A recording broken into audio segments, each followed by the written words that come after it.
ఈ రామప్ప దేవాలయం తెలంగాణ రాజధాని అయిన హైదరాబాద్ నగరానికి 220 కిలోమీటర్స్ దూరంలో, వరంగల్ పట్టణానికి 70 కిలోమీటర్ల దూరంలో ములుగు జిల్లా పాలంపేట గ్రామంలో ఉంది.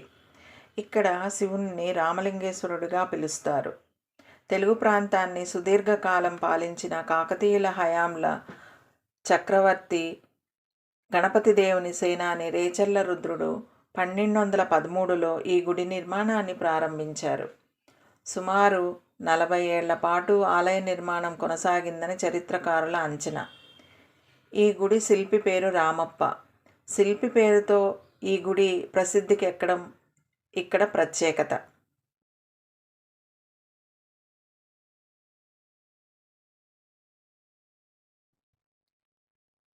ఈ ఆలయంలో రామాయణ పురాణ ఇతిహాస గాథలతో కూడిన శిల్పములు మరియు వివిధ భంగిమలతో సర్వాంగ సుందరముగా చెక్కబడిన మదనిక, నాగిని శిల్పములు కాకతీయుల శిల్ప కళాభిరుచులకు చక్కటి తార్కాణాలు.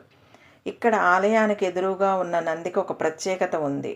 ఒక కాలు కొంచెం పైకి ఎత్తి పట్టుకుని చెవులు రిక్కించి యజమాని ఎప్పుడు ఆజ్ఞాపిస్తాడా అన్నట్లుంటుంది. ముందు నుంచి ఏ దిశ నుంచి చూసినా నంది మన వైపే చూస్తున్నట్లు ఉంటుంది.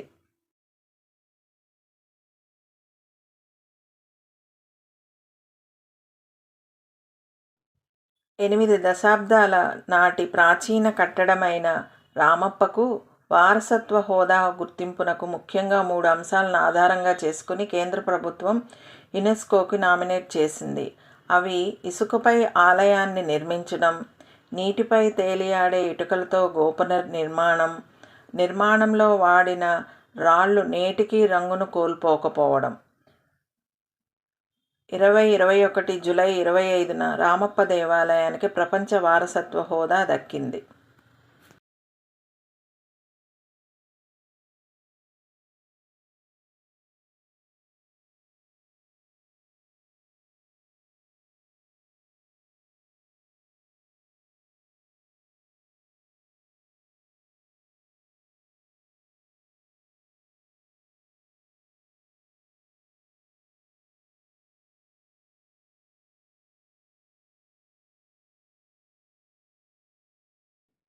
మరి ప్రపంచ వారసత్వ హోదా గుర్తింపు పొందిన ఈ రామప్ప దేవాలయానికి మీరు కూడా వెళ్తారు కదూ.